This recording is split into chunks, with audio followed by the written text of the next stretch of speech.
Who said Yep. that we have to double every year? Why can't I have a 4X, a 5X, a 10X a year?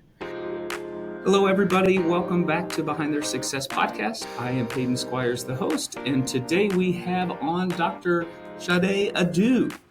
She is an award-winning coach, speaker, and best-selling author. Sade, good morning. Welcome on the podcast. Give us a little bit about your background, or just how about tell us what you're currently up to. So I started my business over 10 years ago in the Republic of Kazakhstan. And when I start there, people are like, what, why, when, and where?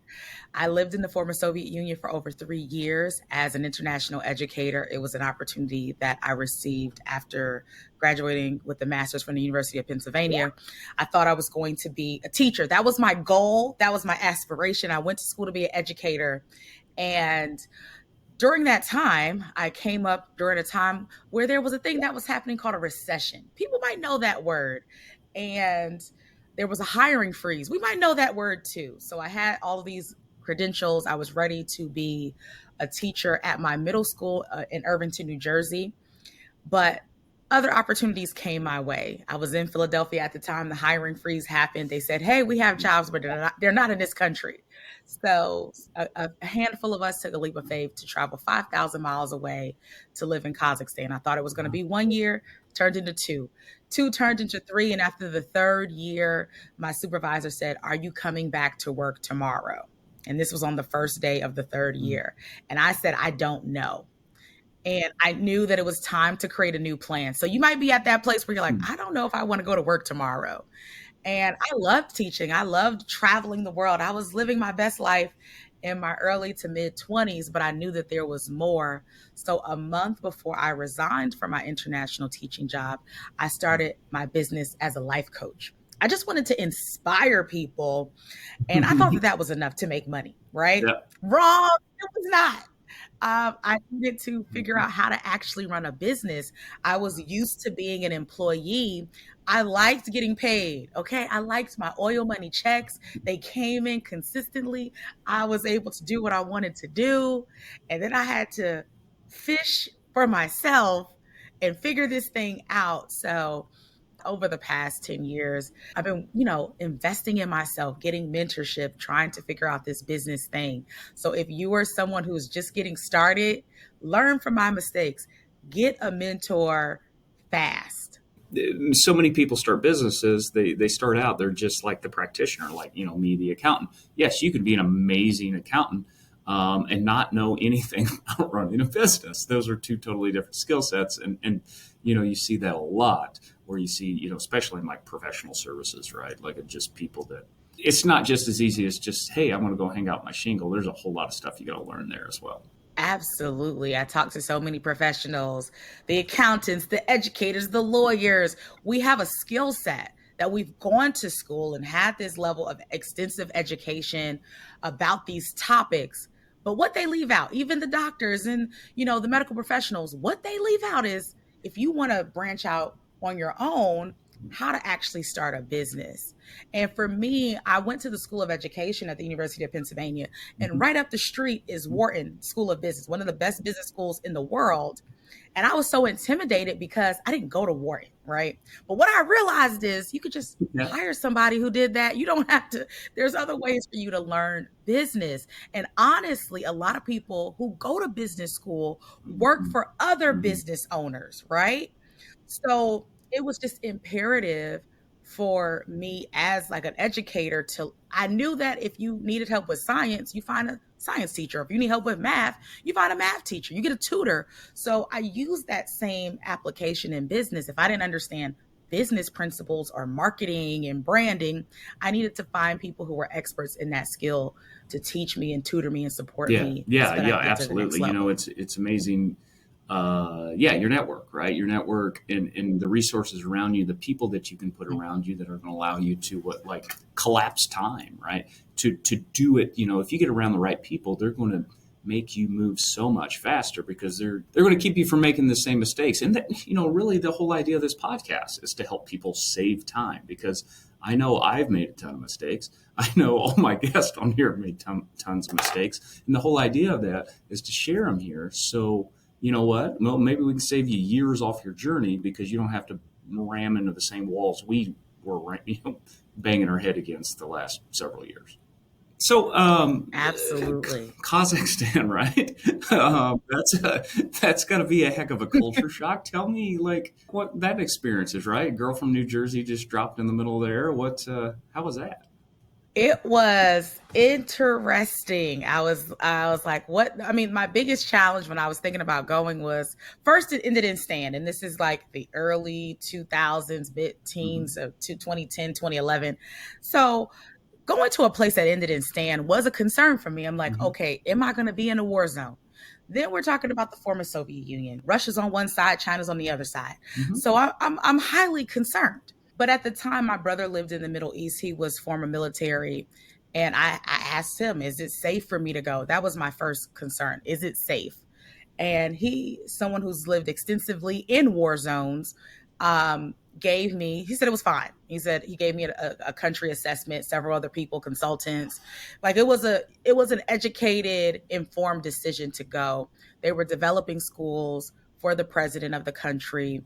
I knew, and I did some research because I also wanted to know Mm-hmm. what was going to be my experience as a Black woman in Kazakhstan, because I literally was the first and sometimes the last person of Mm-hmm. color people had ever met, Black people, someone had ever met. And I had to navigate that. And my biggest challenge or idea was, out of being like scared, I don't think I was too scared because I knew I was going with a group of people.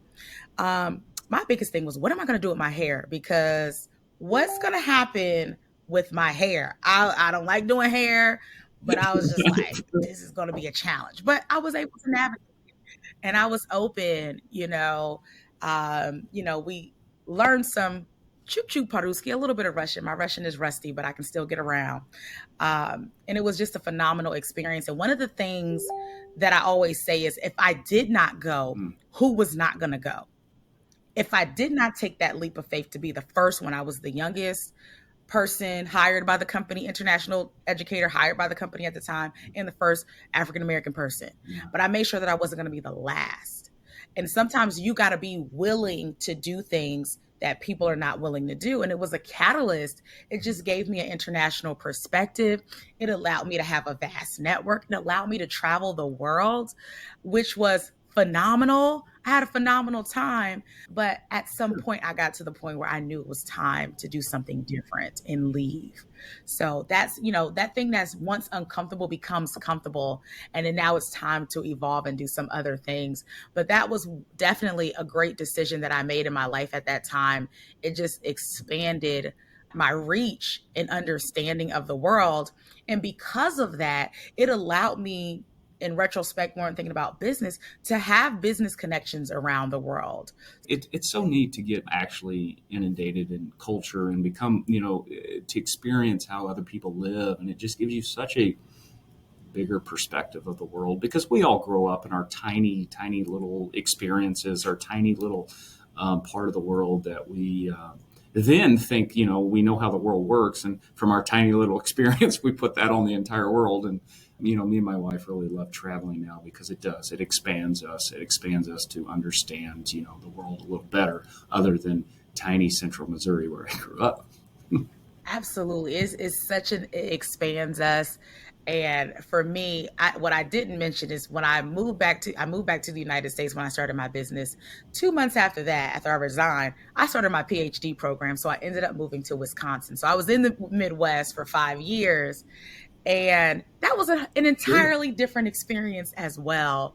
Starting school and business at the same time. And I say it's not my brightest ideas to do two hard things at the same time. Business is already difficult. Working on a higher ed degree is difficult. And thinking you could do them at the same time was absolutely Mm-hmm. insane. But we got through. And I'm very happy that we got through that process. But that part about just expanding yourself and seeing different places, like exposing yourself to different things. And that was the next part of my journey after I left Kazakhstan. It was looking at these other experiences that I did not even know existed, especially in the business space. I was used and I was definitely Mm-hmm. familiar with the academic space. I navigated that well, but I wanted to expand and I needed to have conversations with people who were okay with talking about money, who were okay about collapsing time and creating things. And I had to seek that out. So I would go to school Monday through Thursday, and then Thursday through Sunday, I'm flying out of, O'Hare Airport in Chicago to go to a business event in California or DC or in Atlanta or Vegas, because I knew that there was more information to the point of our professional backgrounds. There was more information that I wasn't getting in the classroom that I craved, that I needed to get in the real world. And then it was definitely a huge challenge for me to navigate both of those worlds, because the academic world is telling me you need to be a professor and you need to do research. And this is how we act as this type of person. And then the business world is saying, forget that degree, go out and make millions and do this. And I felt like I was being two different people. I was like wearing a mask. And it wasn't until one of my professors, after being in school for so long, because navigating two was definitely a challenge for me, said, why don't you accept both parts of you and do both? So I started to seek out people who had these degrees and was also running businesses. And I was like, why are we doing this? Like, what's wrong with us? And how do we have this level of success? And what does that look like? So that became my research focus, so that I could stay in school and do this thing that I began to love while I was that's school, great. Which and was business. Similar story for me as well. I lots of degrees. I taught college for 5+ years. So very, very from the academic background, but there's two different worlds, right? Entrepreneurship, academia. Like I said, I'm an academic guy all the way through and through, but it's just a different world. And, the stuff I learned in the first 6 months of my business, no one taught me in business school, and you can't really learn it without just diving in and start breaking things and messing up. I went to like a business class. There was like some type of seminar at the University of Wisconsin, whatever it was about. I forgot what the topic was, but I ended up walking out because I said, this is not going to help me. I said, you know what? I tried. This is not working. I'm walking out. So I left and I said, you know what? Let me find my education elsewhere as far as the business side, because it just, what they were talking about, I just couldn't fathom and understand. And sometimes I've been in spaces where what we're trying to accomplish in the business space sounds insane. It sounds delusional to people who are used to a different paradigm. And that's just what the reality is. And I had to just say, you know what? That's okay. And even with people saying, why don't you get a job? Right. Yeah. That was, and I'm not opposed to a job. I am a fan of, I will go back more than likely. Everyone's like, when are you going to use these degrees? That's the next thing that people always say to me. Got all these degrees. When are you going to use them? I'm using them, but not necessarily in a traditional sense. And I'm not opposed to going back into the classroom and being a professor, maybe an adjunct, because I do love teaching. I love training. It is like I'm a kid in the candy store, but I understand right now in this season, I just have a different purpose and a different calling. So just being okay with unlearning some things that we've learned in the academy and learning some new habits and understanding that in the realm of business, things are different. Absolutely. Are you looking for a new tax experience? Looking for an advisor that actually brings you high-level ideas and proactively plans so you aren't overpaying your taxes? Or how about one that even just responds and communicates in a timely fashion? If any of that resonates with you, you probably just have a tax preparer and not a tax planner. And it is through the tax planning process where all the value is found. I'm Peyton Squires. I'm a CPA and owner of WR Tax Planners. We work alongside entrepreneurs and high-income earners, helping them pay the least amount of income taxes, both legally and ethically. We have saved our clients hundreds of thousands of dollars through specific strategies, and we guarantee we can find multiple tax saving strategies that your current tax preparer hasn't told you about. If that interests you, head on over to the contact page at PeytonSquires.com. There you can fill out a contact form and get a call booked to see what it would look like to have WR Tax Planners on your team. So tell us, what you're doing now, some of the coaching and kind of like maybe some of your philosophy behind some of that. Now, what are we doing now? So the short answer is the most, too much. Sometimes I tell people, don't do what I do. Listen to what I'm saying and learn from my mistakes. Right now, because of I spent so much time finishing school. I'm 3 years out of school and understanding who I am. My business life was so wrapped up in the first 10 years, the first 7 or 8 years was wrapped up in my identity of being a doctoral student. I'm a student, doctoral candidate. It was definitely so much wrapped up on that. Like, oh, I can't do this in business because I got to finish school. So now that we're 3 years out, we've graduated, I've accepted who I am. And then we're out of COVID as well. That was also a thing. And I'm like, I want to speak. I want to be on stages. I want to travel more. So going back to that original love of travel, I put that to the wayside to grow the business, to be in school.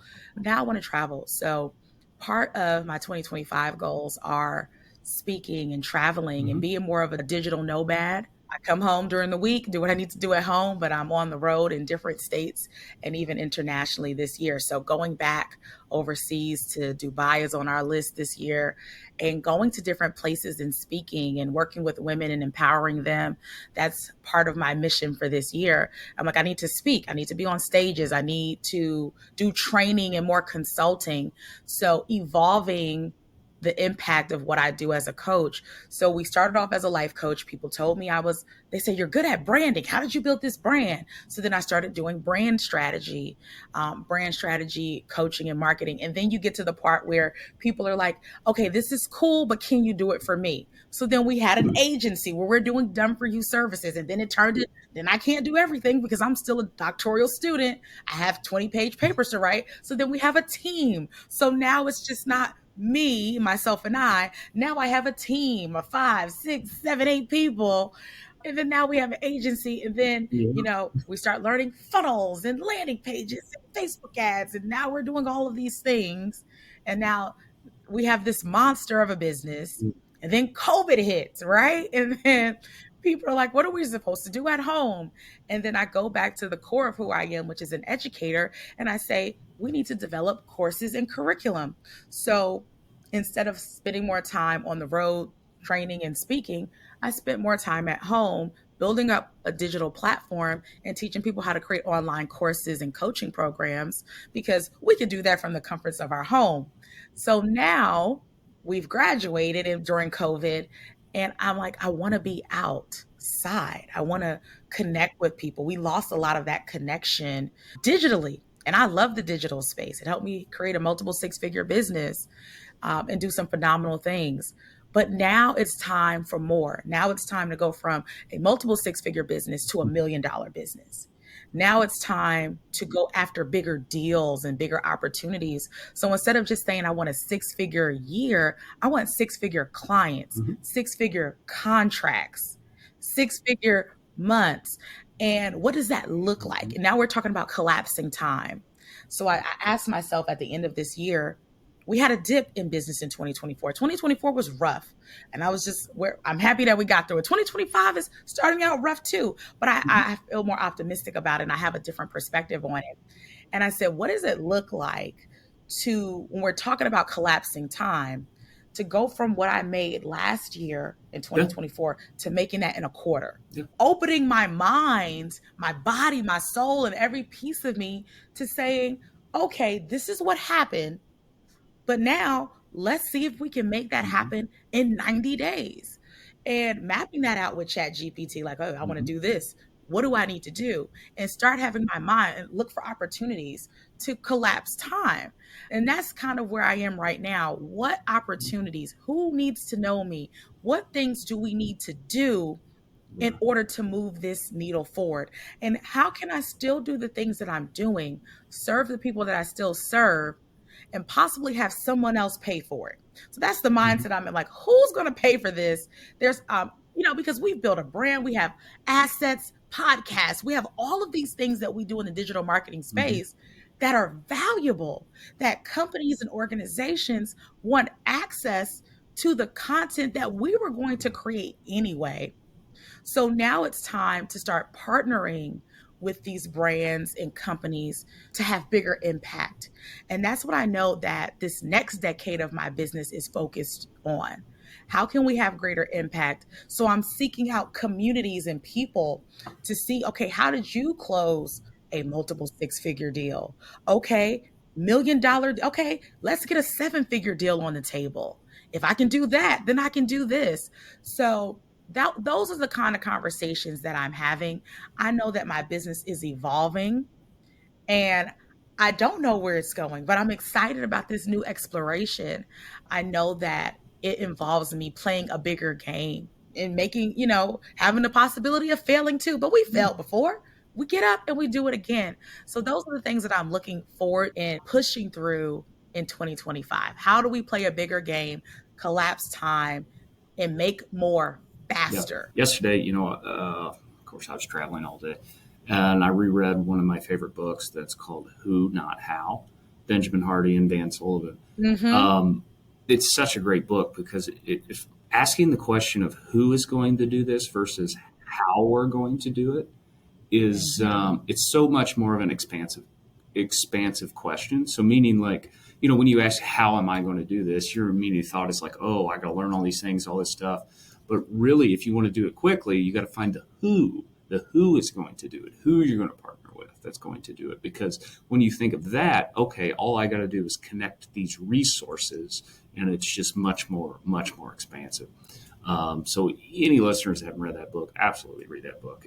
It's amazing. I have it somewhere. I was looking for it. I'm like, I don't know if it's an arm's length, but it is here somewhere. And even, what is it, Dan Hardy's concept of like, that's their other book. 10X is better than 2X. Like, why does it got to take us longer to do things? And that's just like expansive ideas. And I've seen him speak in person, and I need to go back and see if I can find that recording, because why does it have to take us longer? Who said that we have to double every year? Why can't I have a 4X, a 5X, a 10X year? And when we start thinking bigger, opportunities come to us to have bigger things happen. So we're on the same track with that. Like, let's just and even this morning before this call, one of our things is my bigger things this quarter and this year, sponsorship. And I just said, you know what? I have somebody that's helping me do some cold outreach. I've been paying attention more to sponsorship, listening to podcasts and having mentors around this. Then I just messaged someone. I was like, can you just help me? I was like, we need to have a conversation today because I need someone on our team who can be dedicated to this while I'm doing the other things that I'm doing in the world. So what would you credit as like your best skill? What do you think, you've had the level of success you've had to this point. What do you think is your top skill that's allowed that to happen? So it's so funny. I thought about that this morning. Normally the answer is I'm very strategic. I'm always thinking about how we can make things work with whatever we have. I'm very much a strategist. But this morning I said, one of my best skills is really relationship building and networking. I have been phenomenal with this, and other people have brought this to my attention, and I've ignored it for such a long time. And as I'm going into this new space, it requires me to know some new people. It requires me to go back into the Rolodex of people I've networked with for the past decade and 20 years to say, hey, what are you doing? Like, how can we do some business together? How can we collaborate? And it really is networking with phenomenal people, and I would say from around the world, and having a reputation for doing good work. So when I'm asking for support, people are like, okay, I want to support you. And being okay with that. One of my 2024 lessons was asking for help, having that vulnerability to say, I don't have all the answers.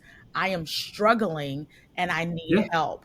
And a lot of that was a mental struggle. I just couldn't make things happen. And it was a block. And asking for help. And there are people, even this morning, one of my clients called me, we were having a meeting. She's like, I'm not just your client, I'm your friend. Like, if you need help, you need to be okay with saying it. So asking for help, and now being unapologetic about, I need help to further this vision. If I want to serve millions of people around the world, we need provision. We need resources. We need people to be involved. And what I had to understand about that piece, about the network, because I love building up the network. I love the idea of knowing people and even them knowing me, but I don't like asking them for anything. What I had to realize was me being in their presence is just as much of a gift as it is for them to be in my presence. And some part of their gifting, part of the blessing that they're supposed to do in the world is through me. And if I don't ask them for help, they can't do the work that they're supposed to do in the world. So I had to realize I was blocking them from their next level by not allowing them to be a part of whatever I was co-creating, and being okay. Like, you're just as much of a value to whatever company you're supporting. They need you too. Okay. It is a win-win experience for both. So you have to be okay with asking them for that level of support. And that was like my lesson for 2024. That's catapulted me into 2025 and this new work that I'm doing, where I have to ask for support. I have to meet new people. I have to network, and I have to be okay with asking for the sale. Sales go up tremendously when you actually ask. Right, that Isn't that amazing? What a fascinating concept. I've read enough about sales and studied sales enough that it's amazing. Like something like 50% of sales pitches, no one ever even asks for the sale. And that's one of my S's. I have 3 S's for my 2025 and moving forward: in sponsorship, speaking, and sales. These are the skills that we need to improve on. And if there's an investment that makes those skills better, that's where I'm going to lean towards. In sales, and I work with women entrepreneurs, I said, if we become incrementally better, just a fraction better, you become 1%, 5%, 10% better, you will make more money. If you can increase your conversion rates incrementally, you will make more. It is never a bad idea to become better at sales. Obviously, I just met you today. I can definitely see your bubbly personality. I'm sure you are a fantastic connector and networker. Yeah, I have no doubt about that. And then on the other side of it is, asking for help you're talking about. And that's just us getting our ego out of the way, right? Especially as entrepreneurs, you like to be that lone person running and doing your thing and no one telling you what to do. But, once again, you may just be banging up against that brick wall while someone just standing there can easily just show you the path around it in seconds if you're willing to ask somebody. No reason. You're struggling and suffering. And it's just like, why didn't you ask me? This morning, I was like, I didn't do this because this didn't happen. And the person was like, why you didn't ask me? And I was like, no, like, why didn't you ask me? Because I don't even understand. I didn't even know that this was an issue. Like, what is wrong with you? And I was just like, okay. And part of it is, I think sometimes when you get access to really powerful people and you're like their confidant, people who are extremely successful in business. These people are making millions, 8 figures, whatever it is. And I've amassed some of those people in my community. And I know the burden that they have on them, the payroll, the family challenges. And I don't want to be an additional burden. But in reality, it is, they want to be able to help people as well. It's a part of who they are. And I have to be okay with that. I have to be okay that that's who I am. And if I want to be a colleague and ascend to those tax brackets as well, I have to be okay. So that's part of my learning and my lessons in life as well. So looking back, early in your career, if you can go back and give yourself one piece of advice, what would it be? Believe in yourself early. Stop acting like an amateur. Increase your prices. Either or. But stop acting like an amateur and increase your prices. Both would have hopefully ended up in the same route. Believe in yourself. I tell this all the time. I spent so much time, at least the first 7-8 years, just feeling like an imposter, feeling like I wasn't good enough. Despite accolades and awards and credentials and degrees, I just felt this insecurity about the business side. Even though I was producing results for other people, doing extraordinary things, but in my stinking head, I was not good enough. Until I looked around and someone was like, wow, I've known you for all these years. And I was like, wait a minute. That was 8 years ago, 6 years ago, 5 years ago. And I said, wait a minute. I've been doing this for a while. And then we got to this decade. I said, I must know something, because as an accountant, I know, most businesses don't survive the first year, let alone 5. And now we're, going into year 11 in 2025. Like, that's not normal. Most businesses that are registered in the United States make $0.00. A fraction of them get to over $100,000 in a year. And you're over here acting like you haven't accomplished tremendous things. And I just had to believe the evidence. And it took some time. I would say probably year 9, 10. I was like, okay, I had to believe the evidence. Go back and, because some words of affirmation are not really my thing. Like, I like them, but okay, gifts, I don't really care about. Acts of service, I love. Like, doing things, I love it. But if you're trying to give me something, I'll be like, oh, thank you. If you're trying to tell me you're amazing, you're awesome, oh, thank you. It's like service. I don't really accept it. And I had to sit there and accept it. Listen to what people are telling me about me and believe it. When they say, you've changed my life, you've helped me, you've done this, I appreciate you. I had to sit there and listen. I had to literally, 2024, so many times, people were giving me flowers. You know, we talk about literal flowers, like, I appreciate you and I want to honor you with flowers. It happened multiple times. I got flowers Saturday for something I was doing. And I had to sit in it and be like, you deserve these flowers. This is the manifestation of the work that you've done. And people want to honor you. And it is a disservice to the people who want to honor you because you don't want to accept it. So sit in this moment and accept it.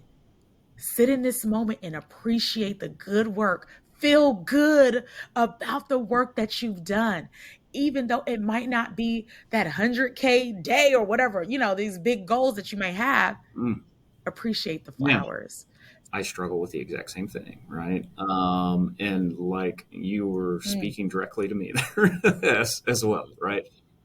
The ability to sit there and actually accept, I don't know, almost even like the love and whatnot from that, right? And you're right, like, just as running entrepreneurs, like, we accomplished something that would, you know, say 3 years ago was a massive deal to us. You cross that finish line and you're like, whatever. Just like, you're like, and you don't celebrate any of it, and you're just, because you're constantly focused on, like, there's a book out there called The Gap and the Gain. Really, the whole concept is to stop focusing on the gap, right? The gap between what you are and where you want to be, because there's always going to be that gap, right? Just as humans, we're always wanting to, you know, improve things or whatever. But focus on the gain, right? It's really focused on how far you've come, like, and that's what you're talking about, the evidence, right? What's his David Goggins, if you ever, you know, follow him, the big extreme guy, he talks about the cookie jar. He's like, I can always reach back in that cookie jar. I've done all these hard, insane things. So I could have this evidence that I can always look back at and say, well, I've done this. Well, of course I can, you know what I mean? Of course I can go for it. It's, very important. A lot of entrepreneurs struggle with that, especially real social ones like me and you. That's a downside of being super, super social and networking, for sure. I pay attention. So that's my superpower. How can I serve and support people? I listen. I don't just go in there, unless I know the people, I don't just go in the room and say, hey, everyone. I do things that make people talk to me. That's one thing. And I pay attention. Like, I'm intentional. If there's someone I want to, I have to, like, say, okay, I'm at this event. I want to connect with 5 people, or I want to have a really great connection with 1 or 2 people. So I have to prepare myself before I go into the room and set that intention and make sure I don't leave the room without that goal being accomplished. It really, almost everything just comes down to setting those intentions before you. This has been an amazing conversation. I appreciate you a lot. What's the best way people can get a hold of you or follow you or connect with you? Connect with me across the internet, because that's where I hang out, at Hey Dr. Shade. Hey Dr. Shade. It's Shade, but, you know, blame my parents for spelling my name like Shade. So Hey Dr. Shade. I'm on Instagram, TikTok, I'm on Facebook, and I'm on LinkedIn too. A little bit more professional, but I'm on LinkedIn. Connect with me there. Let me know you found me here. Listeners, we'll catch you next time. Thank you so much for listening to the podcast. If you found it valuable, please rate, review, and share it. That is the best way to help us build this and reach more people, as we're trying to accomplish our goal of help creating more healthy, wealthy, and wise entrepreneurs. You can follow us on social media by searching for me, Peyton Squires, or going to PeytonSquires.com. On the website and social media, we're always sharing tips of personal growth, and there we can actually interact. I'm looking forward to it. Thanks, guys.